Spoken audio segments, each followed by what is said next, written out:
සුබ දවසක් කියලා අද සාදරයෙන් පිළිගන්නවා මధు ස්වීට් හෝම් YouTube channel එකට. ඉතින් ඔන්න මම අදගෙන ආවා ඔයාලට ලේසියෙන්ම හදාගන්න පුළුවන් කහබතක්. ඉතින් මේ කහබත් එක ඉන්දියන් කහබතක්. ඒ වගේම මේක හදාගන්න අපිට ගොඩක් දේවල් කරන්න ඕනේ නැහැ. ගෙදර තියෙන දේවල් වලින් ඉක්මනට හදාගන්න පුළුවන් රසම රස බත් එකක් තමයි මේ ඉන්දියන් කහබත කියලා කියන්නේ. ඉතින් අපි බලමු අපිට අද මේකට මොනවද ඕන වෙන්නේ කියලා. කීරි සම්බා හරි බාස්මති හරි 4 ග්‍රෑම් 500 මම මේ හාල් ටික හොඳට හොදගෙන තියෙන්නේ. පොල් කිරි කෝප්පයක්, දෙහි කොළ දෙක තුනක් අපිට ඕන වෙනවා. සේර මම මේ සේර කෑල්ලත් හොඳට තලාගෙන තියෙන්නේ. ඒ වගේම මේ වගේ පොඩි ඉඟුරු කෑල්ලක්, රසායන ලුණු, කහ කුඩු තේ හැඳලා. ඉතින් අපි බලමු මේක හදාගන්නේ කොහොමද කියලා. ඉතින් මම දැන් අපේ බත් එක උයාගන්න භාජනයේට මේ හාල් ටික දාගන්නවා.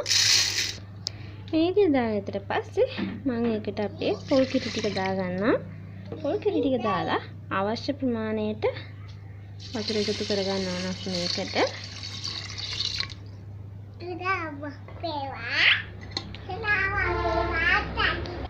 ඊළඟට මම මේකට කහ කුඩු ටික, රසායන ලුණු, දෙහි කොළ, සේර, ඉඟුරු මේ ටික දැන් කවලම් කරන්නේ නැහැ. මේ ටික මුකුත්ම කවලම් කිරීමක් කිසිම දෙයක් කරන්නේ නැතුව දැන් අපි මේ බත් එක උයා ගන්න ඕන.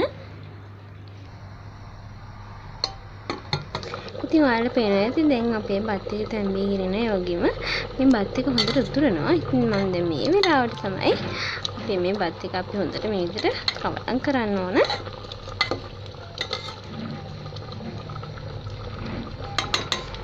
දැන් අපි මේක වහලා මේක තැම්බෙනකම් මේ විදිහට තියාගන්න ඕන. මේ තමයි අද අපි හදාගත්ත අපේ රසම රස ඉන්දියන් කහබත්. ඉතින් ඔයාලට පුළුවන් මේක ගෙදරදීම හදලා බලන්න. හදන්න හරිම ලේසියි, වැඩි කරන්න දෙයක් නැහැ. අපිට මේ ටික දාලා බත් එක උයා ගන්න විතරයි තියෙන්නේ.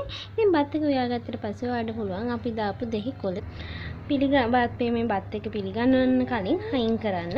ඉතින් මෙතර මේ බත් එක හදන්න ලේසි වගේම මේ බත් එක හරිම රසයි. ඉතින් ඔයාලට පුළුවන් වෙනසකටත් එක මේක දවසකට හදලා බලන්න. ඇත්තට මේක ගොඩක් රසයි. ඉතින් මේ වීඩියෝකට කැමති නම් පුංචි ලයික් එකක් දාන්න, තවත් කෙනෙක්ට බලන්න ෂෙයා කරන්න. ඔයාගේ වටිනා කමෙන්ට් එකත් පල්ලෙහෙන් දාගෙන යන්න අමතක කරන්න එපා.